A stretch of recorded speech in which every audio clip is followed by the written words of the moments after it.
सदाशिवसमारम्भाम् शङ्कराचार्यमध्यमाम् अस्मदाचार्यपर्यन्ताम् वन्दे गुरुपरम्पराम् श्रुतिस्मृतिपुराणानाम् आलयम् करुणालयम् नमामि भगवत्पादम् शङ्करम् लोकशङ्करम् शङ्करम् शङ्कराचार्यम् केशवं बादरायणं सूत्रभाष्यकृतौ वन्दे भगवन्तौ पुनः पुनः ईश्वरो गुरुरात्मेति मूर्तिभेदविभागिने व्योमवद्व्यां तदेहाय दक्षिणामूर्तये नमः।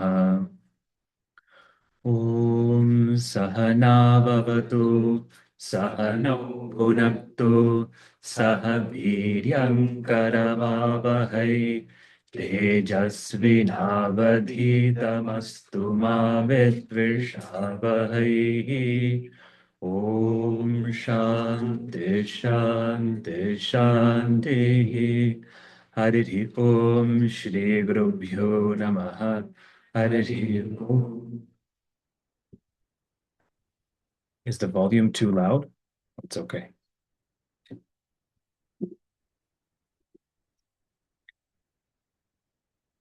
We saw our text, Sadhana Panchakam, the last text of Adi Shankaracharya. Panchakam, collection of 5, dealing with sadhanam. We spent some time with the word sadhanam. Sadhatu, no. Sadhatu. The word only gets meaning in relation to the sadhya that we're connected to.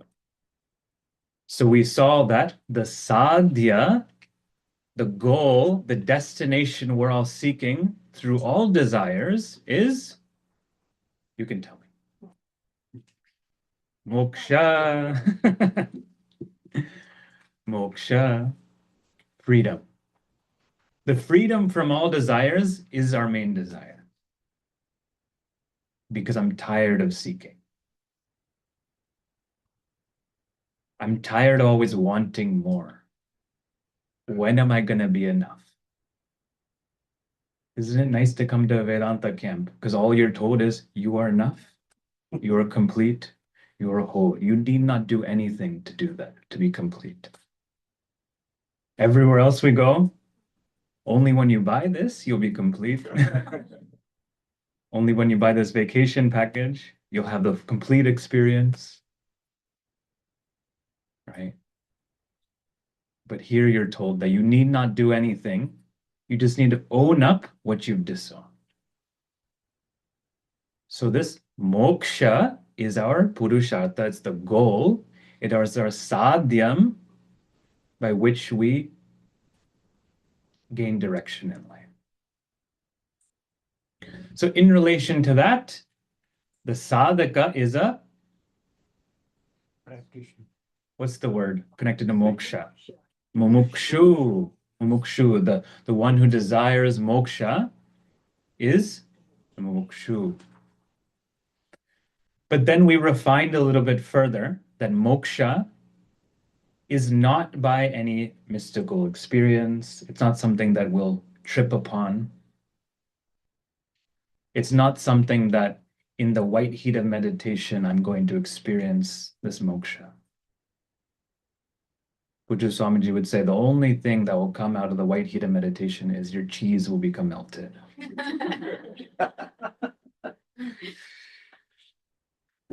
We refine that this moksha is only through jnana. And so our goal becomes knowledge of my completeness. Owning that up is moksha. Tad jnanam right? Yeah. Prashamakaram yadindriyanam. It's that jnanam that we are talking about. Now, if jnanam is the is the sadhyam, then the sadhana, or then the sadhaka becomes jignasu. I become the desire of that knowledge, and the connection, the sadhana then is, the connection is shravana. Shravanam. The main mukhya sadhanam, the main sakshat sadhanam is shravana, is listening to this teaching. But they said this teaching is the Rajaguhya. It's the greatest secret. Because even if I tell you it, you'll still walk out saying, I don't know what he said. It's fun to be in this spot because some faces go blank and some faces light up. It's okay. It's a secret. Some people get the secret, some people don't. And so to prepare our mind for Shravanam, we have a secondary sadhanam, parampara sadhanam, in terms of chitta shuddhi. We prepare our mind, right? We prepare our mind to be able to listen. We also develop chitta naischalyam, concentration and focus. So part of that is emotional maturity, that we deal with what's there in our hearts. Because not only the expression of raga dvesha is our emotions. We need to learn to deal with. That will send me on a whole 1 hour lecture, so we won't go that direction. Let's see our verse where we'll see these sadhanas, these practices that will help prepare our mind in the text. So we'll chant, you can repeat after me. Vedo nityamadhiyatam taduditam. Vedo nityamadhiyatam taduditam. Karma swanushtiyatam. Tene shasya vidhiyatam apachidihi.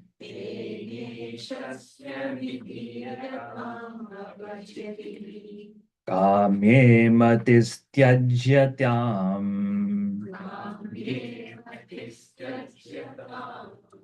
Papo gaf paridhuyatam bhavasukhe.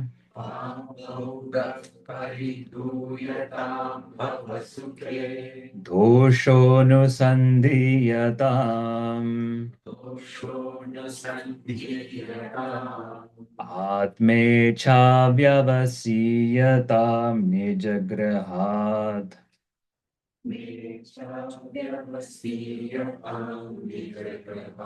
Turnam vinirgamyatam.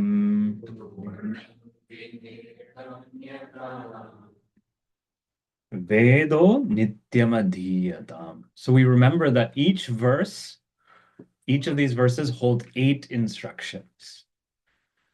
So each verse is packed with 8 instructions, 8 things to live out the sadhana. So this is practical Vedanta. Gives you 8 practices to do, each verse. Don't tell me at the end, there was too many, so I didn't do any. That's what people say. There was too many choices. The paradox of choice. Do something. There's a reason why there's so many choices, because different choices will appeal to different people. And they have different purposes. Vedo nityam adhiyatam. So Vedaha nityam adhiyatam. Our verb adhiyatam. If you need a pen, there's pens over there. If you need a book, there's books there. So I spaced it out in your book so you can write. Adhiyatam. For the Sanskrit nerds, lot lakara karmani prayoga. So May it be studied. May it be studied. Should be studied. What should be studied? Vedaha karmani pratama. The Vedaha should be studied. Veda should be studied. Kada, when? Nityam, regularly, all the time. So the Veda should be studied nityam, right? Clear. So adhiyatam, let's start with the word Veda. Veda, we don't take any word for granted in Vedanta. Veda, it means a body of knowledge, that by which you know something. Vidyate nyayate anena iti Veda, that by which we know something. Now the Veda, we have two portions, Veda Purva Bhaga, we call Karma Kanda, the first portion of the Veda that deals with Artha, Kama, and Dharma. We talked about this yesterday, otherwise we call that Preyas. That's the main topic there. It'll teach you, do rituals to make money, do rituals to get more security, and how to live a life of Dharma, to be in line with this universe. You want to be in harmony with the universe, you want to feel less anxious and stressed out, follow Dharma. It'll teach you how to do. And then the second portion, Vedanta, is the secondary portion, the portion that deals with Atmanya. So when we say Veda, don't say Veda and Vedanta. Vedanta is included in the Veda. It has a different subject matter, so we separate it. But here, the whole Veda is included, Veda and Vedanta. But really, just we need to say Veda. Now, the Veda, when it says adhiyatam should be studied, here it really means it should be chanted, first we see. Shabda grahanam, that we get the sounds and the chanting of the Veda. So the text starts with, may you chant Vedas regularly. It shows the importance if it started with this. So we learn to chant Vedas. So that's why I'm so happy Pravinji said we'll start with Rudram in the morning. Rudram, Chamakam, Purusha Suktam, Narayana Suktam, Ityadi, etc. These chants, these Vedic chants, are important to study for a few reasons. One is that when I chant, they are a means for punya. I'm going to get a lot of grace. This Rudram gives you a lot of grace. Why do we need to chant to get grace? Because there's a lot of things that are going to take you away from this pursuit. There's more things taking you away than keeping you here. So when Vedanta teachers are teaching, people will say, oh, I'm surprised more people didn't come. And we'll say, I'm surprised anyone came. Because there's so many things that will take you away from yourself. Our indriyas will take you outside. We're telling you to go inside. And so we need that punya to stay on this pursuit. So we chant. We chant regularly. There's a specific shakti that comes with those the Vedika mantras.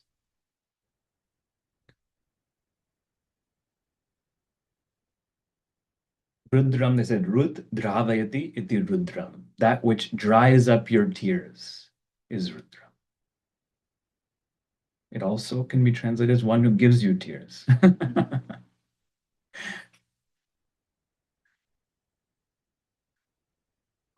That it has a specific Shakti which gives you power to stay on this pursuit.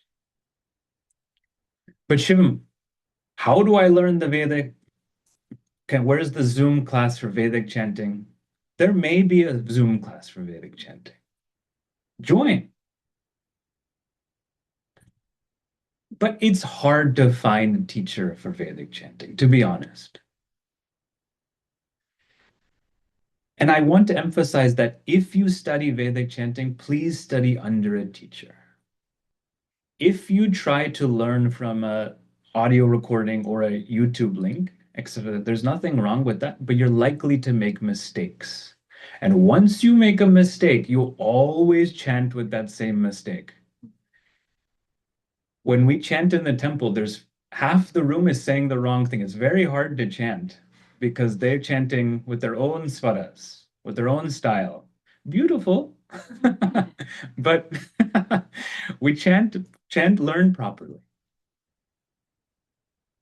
When we study, the teacher will chant once, we chant 2, 3, 4 times in repetition in return. You learn it properly. Now, if you can't learn, we say, if not Shruti, then Smriti. Chant Bhagavad Gita. Chant a chapter of Bhagavad Gita every day. That we can find more recordings, and you can be as musical as you want. That's okay. So this is part of my practice. I chant Bhagavad Gita chapter every day with our baby Ameya. That's why she said she was the youngest Vedanta student. People say, what do you sing to your baby? I don't know any nursery rhymes. This is the nursery rhyme that I know.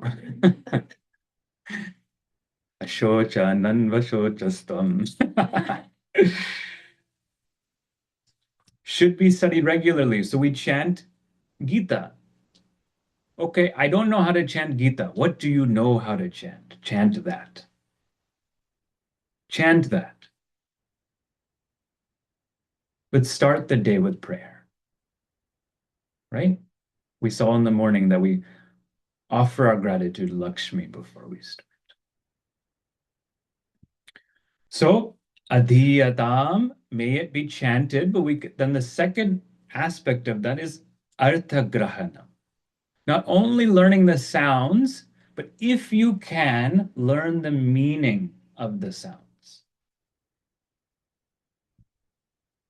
But don't say, only when I learn the meaning will I chant. This is my generation's problem, right? Only when I learn the meaning will I chant. Yeah, but when you chant, then you'll have the grace to learn the meaning. We learn the meaning. If you can learn the meaning, please try to learn the meaning because your commitment to the prayer will be there more so, right? Your commitment, your dedication to the prayer will become more alive. So arthagrahan. We can then extend, this is a little bit beyond this, but we can extend to not just arthagrahanam, the word meaning, but then we can do mimamsa. Mimamsa means analysis. And that's when we enter into Vedanta, really. Or even you can do mimamsa of the Purva Bhaga, but for us, for this class, this is what we're doing in Vedanta class. That you take a word in Upanishad, you learn the meaning, but then the teacher will go off for a half an hour, like I'm doing right now, and they'll tell you a deep analysis of that one word. Why should we do that? Because the Veda Pramana, the means of knowledge of the Veda is more about removing the wrong notions. And so to understand the word, you have to understand what this word doesn't mean. And that takes half the time. You have to remove all the wrong understandings that you might have with that word, and then we land on the meaning of the word. This is why we need Chitta Shuddhi, because to say in the class is hard. Vedo Nityamadiyadam, we learn the chanting, we learn the meaning, we learn the analysis. When? Regularly. Regularly, we can say every day, but even the Shastra gives discount. They'll say on Purnima, you can take a break. On Amavasya, you can take a break. Some ashrams, they'll take the first, they'll take the Ashtami, so different ashrams, different things. So it's not that every day, but regularly. And I like to say this is like in meditation class when we say the mind's going to move away. What do? Bring it back. Your practice, you may miss a day, but don't say, oh, I missed 3 days, I'm done. That's it. Miss 3 days, come back on Monday. Right? If your practice gets interrupted regularly, just come back. Don't say, oh, I'm a bad Vedanta student. I didn't study today. I didn't study yesterday. I went from a yogi, now I'm a bhogi. Don't shame yourself. That's too much. Just nityam, come back, come back, come back. So, Vedo nityamadiyatam. Vedaha nityamadiyatam. The next part, tad uditam karma swanushthiyatam. Tad uditam is one word, but in the transliteration, it should say tad dash uditam.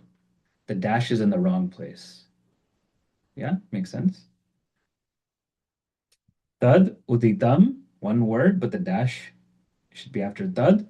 Karma swanushthiyatam. Swanushthiyatam. All Lotlakara, all Karmi Praga, this whole text should be well performed. Anusta, perform, swa, well performed. Should be well performed.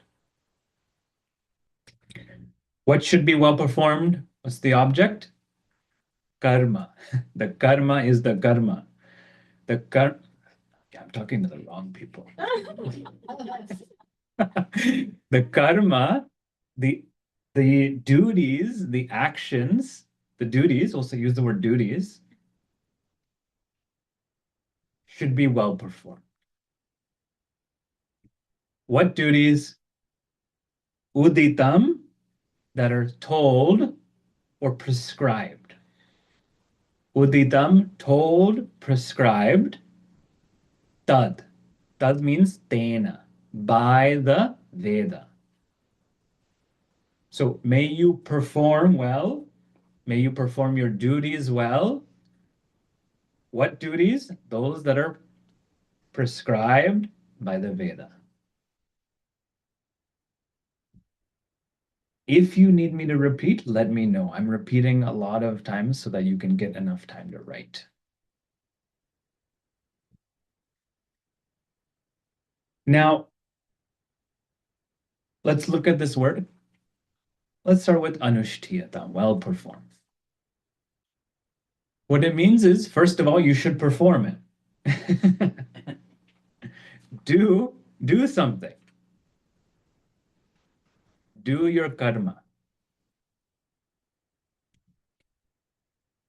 This is all going to be an introduction to the evening class. So me and Swaminiji will be in alignment today because it's all going to be in alignment. This is all about karma yoga. But we should perform.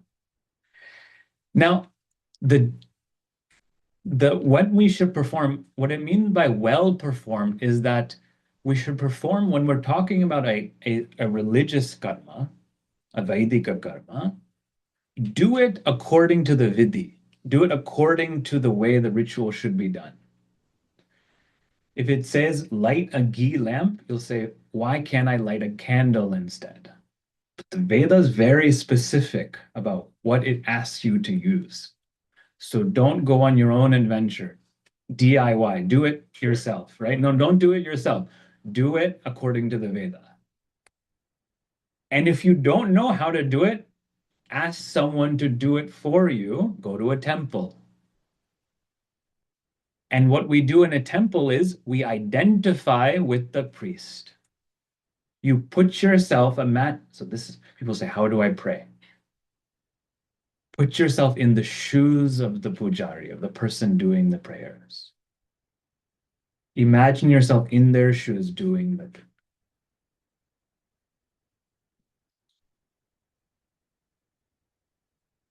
So should be well performed according to the vidhi and with shraddha. This part that I have gained punya through the ritual is purely shraddha. This is purely based on Veda Pramana, that Veda says that you do this action, you will get punya. How do you know? Give me the logic. There's no logic there. And that's okay. We don't try to, people get, oh, because there's a scientific connection, don't work so hard. Veda Pramana.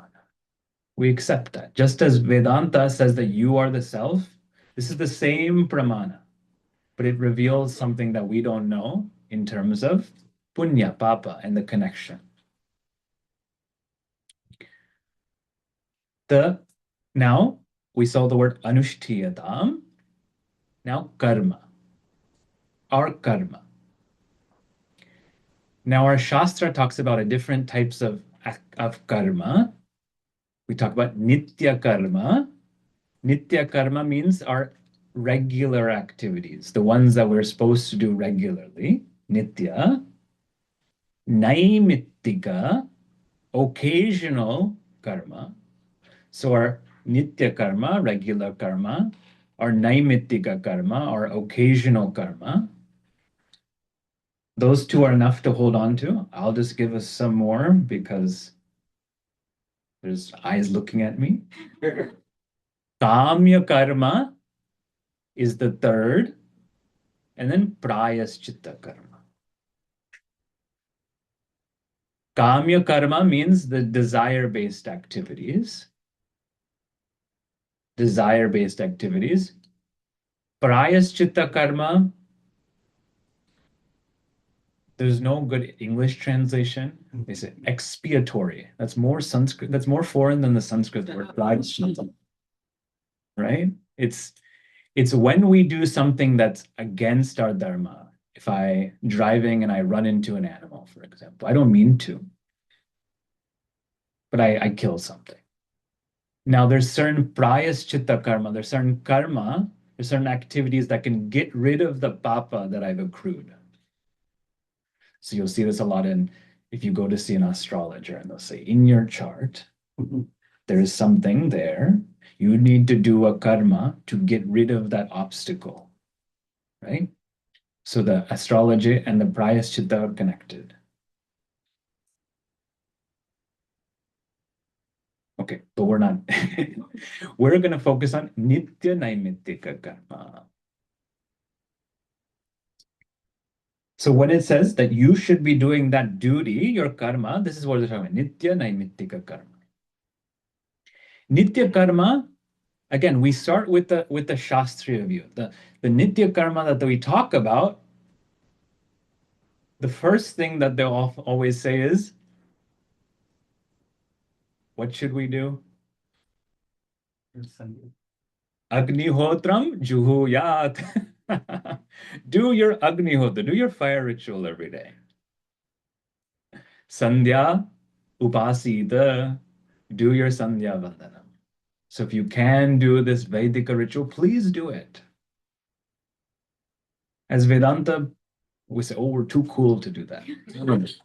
You're not too cool. You should be doing it more because you believe it's a Brahma.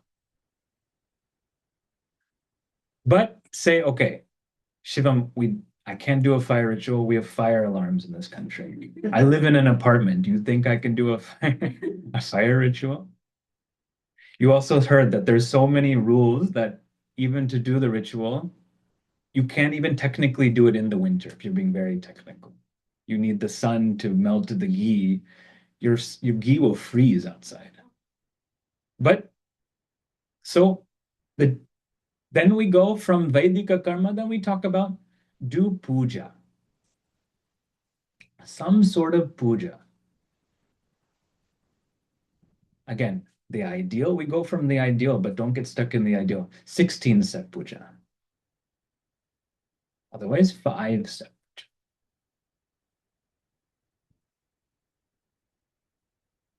You do some sort of ritual where you connect with Bhagavan. Shivam, I don't know how to do 5-step puja. Swamiji will always say, at least give Naivedya. Do arti and Naivedya. Offer some sort of fruit, some sort of, you can even have dry fruit, nuts underneath your temple. Keep it close so you don't, no excuses. Even you can buy packets that have at the store, the trail mix packets already there. You can make it easy. No excuses. You can pour it in a bowl and offer it. When I offer it, then I receive it in return as prasad. We do this, it's very important that we do this because we say that when we have an altar, we become altered. When we have an altar, we become altered. Again, people, when we come to Vedanta, we say, why should I have this dualistic relationship? It's because you get transformed through that relationship. We'll see that in the next line when we see the word Ishvara. But taduditam karma swanushtiyatam. Now, beyond the karma, the Shastriya karma of some sort of Vedika ritual or some sort of puja, we also some sort of the karma that we have to include is our relational karma. That we all have relationships, and those relationships are part of your dharma. So my relationship to my partner, my child, my parents is part of this. It should be well done. Unless you become a sannyasi, you should be doing this. Again, oh, I'm going to Vedanta camp. I'm just going to give up everything. There is a path for that. But if you are a grahastha, which everyone here is, even if you're not married, you live in a house, you own a house. And so that you should be maintaining your relationships with love and commitment, right? That's important.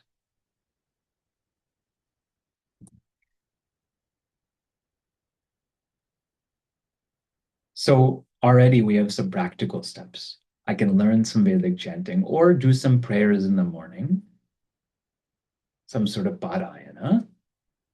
I can do some sort of puja or some sort of worship in the morning. And I can also maintain my my relationships. Nitya karma. Naimittika karma is occasional duties. Now, we won't talk too much about that, but in our Shastra, we talk about we have 16 samskaras, right? We have these 16 steps we have to take. For example, when we have a baby, there's so many in the beginning. When we give the name, we do a specific puja. Even later on, then we have the most popular one is marriage. Maybe the most popular one is death because everyone dies. Not everyone get married, but but the marriage, right? Now, do you get married every day? It's not nitya. Please don't get married every day. Don't have a child every day. So it's naimitika. It's occasionally based, right? So that we have these 16 samskaras, learn what they are, try to live accordingly, but we do that in time. Okay. The next line. तेनेशस्य विधीयताम् अपचितिः. Tena ishasya. You break the sandhi there. Tena ishasya vidhiyatam apachitihi. Vidhiyatam is our verb. May it be offered. May it be offered. What should be offered? Apachitihi. Worship. Apachitihi means puja, worship. So my worship should be offered to who?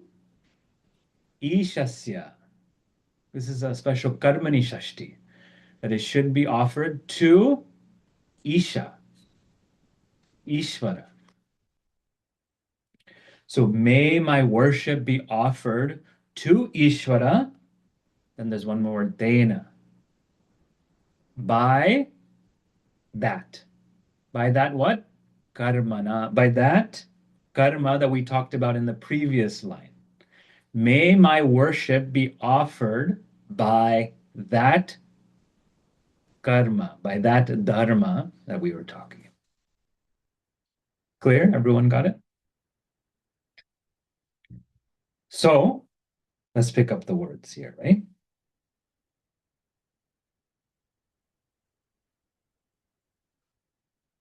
Ishasya. It says by offered to Ishvara. I love that they said Ishvara and then now they didn't say Bhagavata. Why I'm saying that is because when we have this concept of God, even if you use the word Bhagavan, we all have our own projections of what that means. Someone sitting somewhere distant from me who, like Santa Claus, is watching us at all times and is judging all of our actions. And just like Santa Claus brings us gifts, sometimes we get good things. Oh, Ganesha Chaturthi, yeah, all the good things. But sometimes when we have the 7 years of bad karma, that's, oh, Bhagavan gave that also. I was a naughty person this year.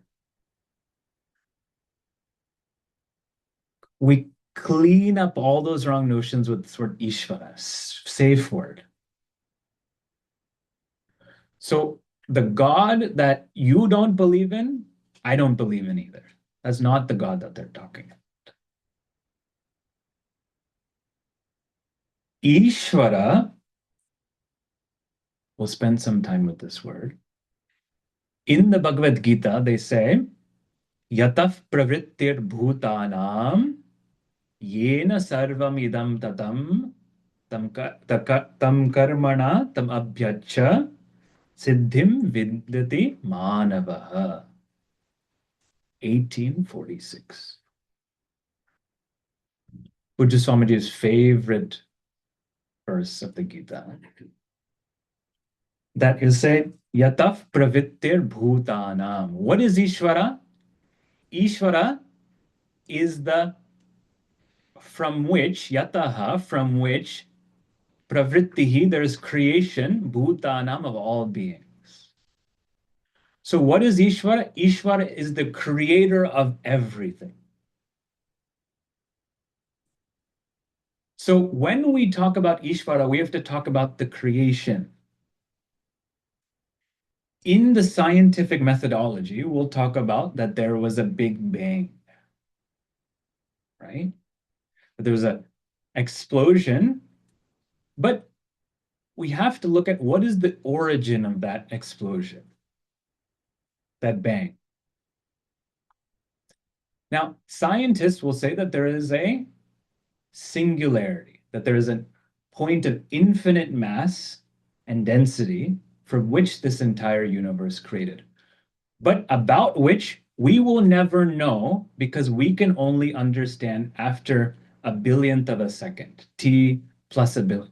We don't know t0. We don't know what the origin is because that singularity is too dense for light to penetrate. Wrong crowd. Half the faces, what are we talking about? I'm joking. We have to enjoy our Vedanta. So it's okay to laugh. So this is where we enter into what they may call theology, but be afraid of theologians. But this is where we enter into the discussion of what is Ishvara. We say Ishvara is that from which this universe is created. Whatever you call that, you can call that singularity. We don't care. You can call that Big Jim. Do you know who Big Jim is? No. Outside of the Best Western there's a huge statue of a cowboy. He's the mascot of the hotel. He's Big Jim. You can say, oh, the creation of this universe is called Big Jim. We happen to call that Ishvara. It's the name given to that from which this universe is created. So we're safe that way. Because this universe, you'll say, oh, but this universe maybe came from nothing. Maybe there was nothing before this universe. Then I'll say, do you see the flower in my hand? No. Really? Yeah, of course you don't. Because nothing can come from nothing. There must have been something from which there was creation. That's what Ishvara is. Now we extend further. For this creation, for any creation, you need knowledge of what we're creating. This is where we get into fun.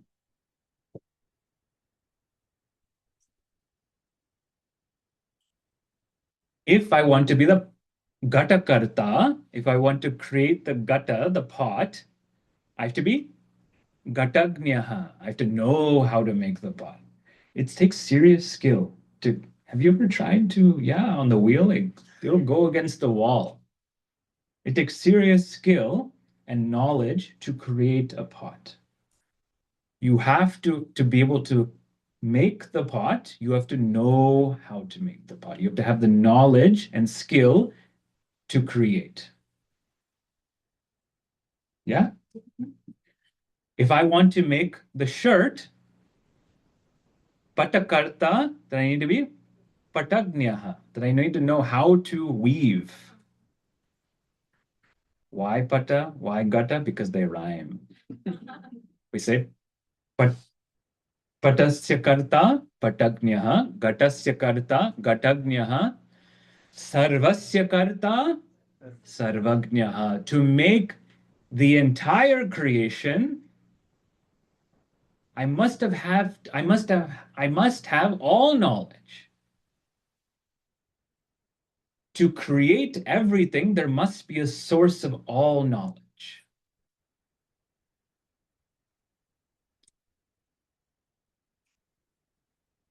And so we call that nimitta karanam.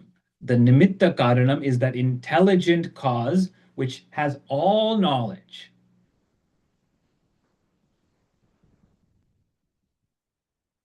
But more interestingly, what is the material from which this universe is created?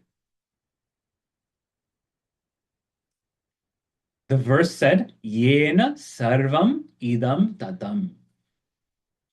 We'll get there. Let's say I want to create the pot. What do I need to create the pot? Clay. Clay. In Vedanta, you get rope snake or you get clay pot. One or the other, you can't escape. To create the pot, I need clay. To create the shirt, I need Cotton, fiber. Yeah, cotton. So I need a material from which I create. Now, we were all once that annoying kid who asked too many questions. And so we'll say, well, if there was a God, where did that God get the material to create this universe? Right? Now, did God go to Amazon and order what he needed to make this creation? No, because Amazon is part of the creation. Was God in heaven and he had something in heaven by which he created? No, heaven is also part of the creation. So, if there is no creation, from what did he create? We say there's no gender, I would just say, because of our bias. Yena sarvam idam tatam.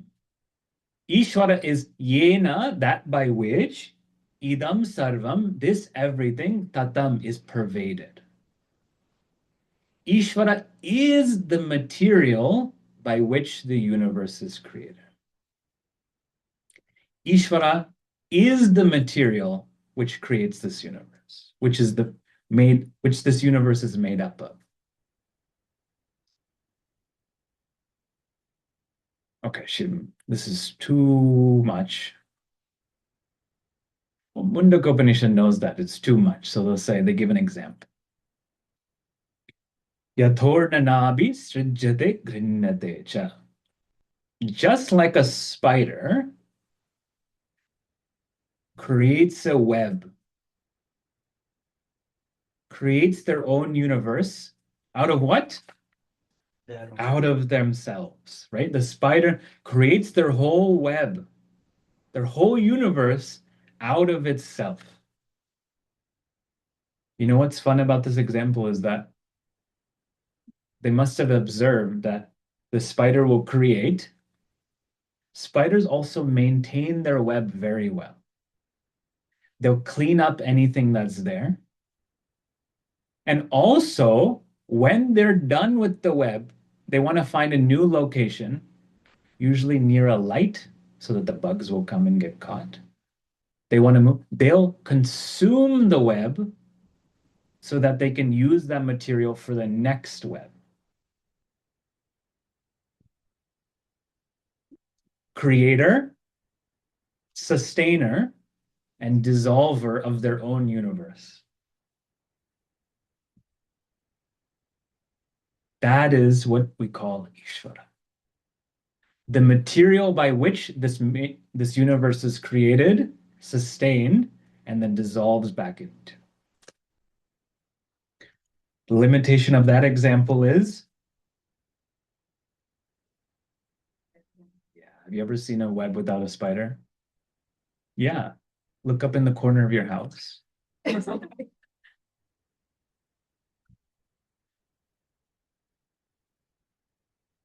But this universe can't be separate than the creator. Ishvara is not sitting somewhere separate after having created. And so then we come to the dream example.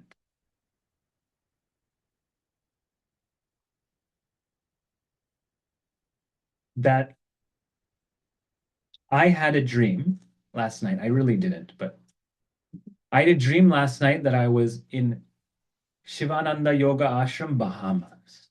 Oh. And I was on the beach and I was doing yoga and I can do Shirshasana. I can be on my head. I really had a lot of skill in this dream, let me tell you. You have to dream. If you're going to make a dream, might as well make the dream what you want, right? It was beautiful outside. It was perfect weather. I was purely in touch with myself. In that dream, what is the material that makes up the person in the dream? My own imagination. My own knowledge. It's me. I, the waker, am the material which creates the person. What is the water? Also me. What is the beach? Also me. What is the sky? Also me. What is the sun? Also me. What is the garbage? Also me. Yena sarvam idam tatam. I am that by which all of this is pervaded.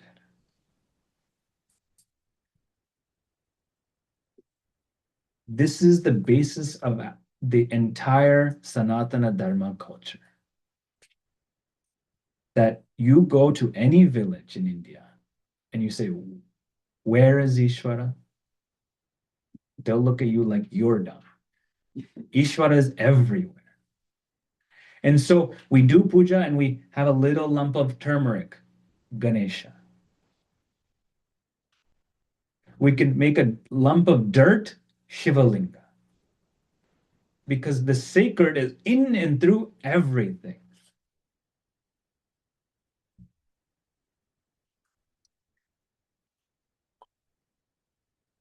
So this word Ishvara,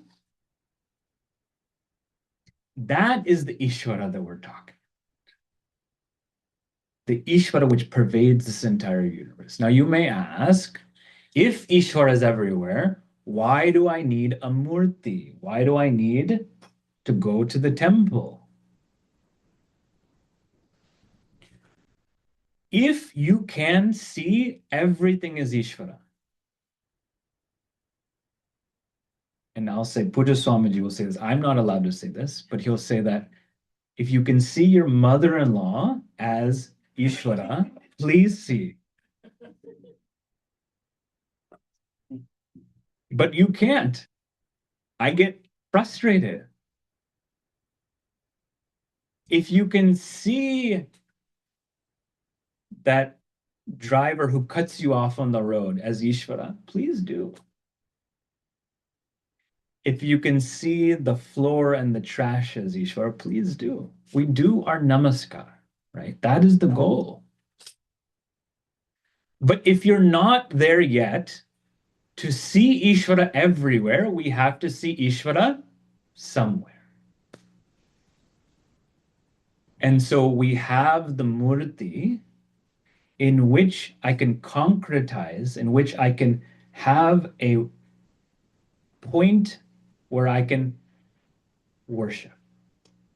That all of these qualities of knowledge and power I can symbolize in a form to connect to, and I can have a relationship with. So when we talk about doing your karma and doing your duties, also it's important to have a relationship. Talk to Bhagavan. Get mad at Bhagavan. All good. It says that by this karma, worship should be offered. Now, this is where we enter into karma yoga. That just as in a puja, I offer flowers, I offer rice, I offer something to the Lord, my offering is my action itself. My activities, my action are themselves the flowers that I'm offering to Bhagavan. So, I offer, what does this mean? So this is in Karma Yoga, one of the main principles is we say, Ishvara Arpana Buddhihi. Buddhihi, the attitude of Arpana, offering to Ishvara. This is what it's saying. May you have that attitude of offering to Ishvara in every action. What does that mean? You know, there's a practice that people who are in this tradition, when they start writing something, they'll say, Shri Krishna Arpanamastu. Or kids, when they're taking an exam, they'll say, Shri Krishna Arpanamastu. Is that what it means? that to offer I'm offering this really so I get a good grade.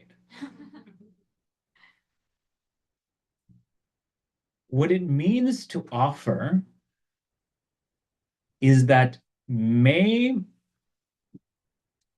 my life be in line with dharma.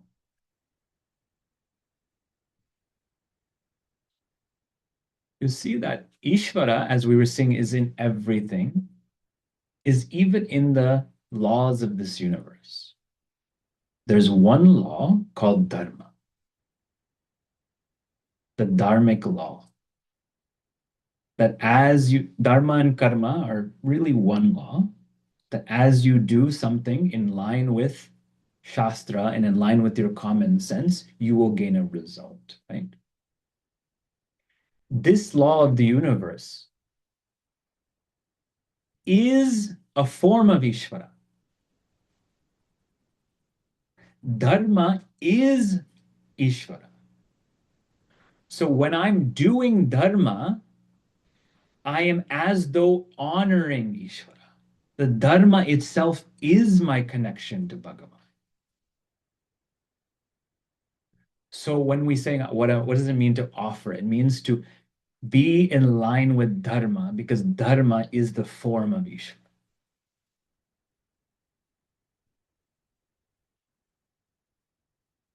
An example that I like to give for this is, say we have a large orchestra, the National Symphony. There's such a thing, right? Yeah. In DC. Okay. Now, this orchestra will have multiple flute chairs. They'll have so many different instruments. And each part of the symphony will be given a specific piece of music. We have experts over here who can tell us. Now, suppose there is someone in the percussion and they have to play the triangle. And they play the triangle every 32 measures. Not that frequently, not that infrequently either. But all they have to go is ding, ding. Now, say they say, my job is too small. I'm not going to do this. This is beneath me. I wanted to be the first chair, the flute first chair.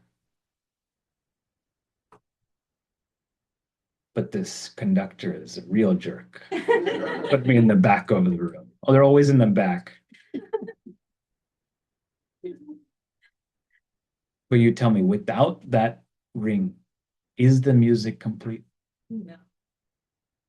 Without that little bell, the music is not complete. Similarly, this entire universe, this entire creation is like this symphony, is like a piece of music. And we all have a specific role, this archetypal specific role that you were born to play.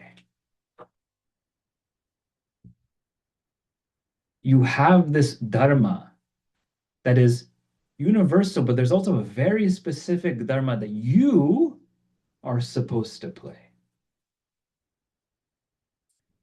If you do not play that music, that bell, the music will not complete. When you complete that, when you play your part, the music is complete. Similarly, if you perform your dharma, that is your contribution to the music of the universe. The conductor of this music is someone we call Vishnu. He's the maintenance man. He maintains this universe. And he asks us to play our part.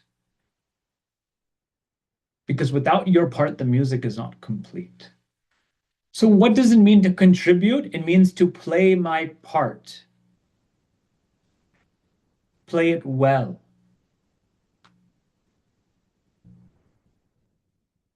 when I see that the music is not separate than the action, when dharma is not separate than the activity, when Ishvara is not separate than dharma, that's what I meant to say. When Ishvara is not separate than the dharma, here Ishvara is likened to music, is likened to the whole piece.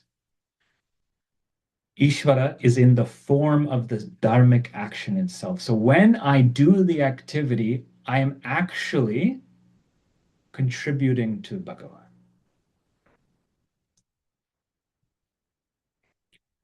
So in the beginning, we say, everything we do, we may say Ishvara Arpanam. Ishvara Arpanam Astu. When we roll the A's, Ishvara Arpanam Astu. Repeat after me. Ishvara Arpanam Astu. Ishvara Arpanam Astu. You can say that to remind yourself that may this action be in line with Dharma, and may I see that Dharma as Ishvara. This is the prayer that we make every day. May my life be in line with Dharma, and may I see Ishvara in the form of this Dharma. That's really what that means. So I may see it, so we may say it mechanically, but this is really how we bring this into our life, that when I remind myself that this is an activity that's connecting me to the whole, this is my offering by just being a part of this whole. Om Purnamadav Purnamidam Purnat Purnamudachyate Purnasya Purnamadaya Purnameva Vashishyate. Om Shanti Shanti Shanti. Hari Om Shri Gurubhyo Namaha. Hari Om. Will we finish the text? Maybe. Just relax. The introduction is the main thing. And just as a commitment to Satyam, the whole example with Kirti flying, Kirti drove. I thought he was being smart. Kirti drove from Atlanta. I thought, when you have the right sadhyam, you'll choose the appropriate sadhana. I thought no one will drive from Atlanta. That's not possible, right? Just to correct on the record, she drove. Ravi said she flew in the car though. She flew in the car. Oh, Shri Krishna Prabhu.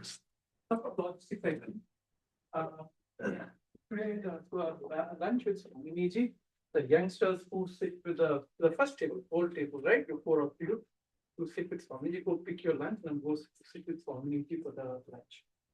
That's one. Second thing is evening there is a Palpito Puja done by Kamlesh, right?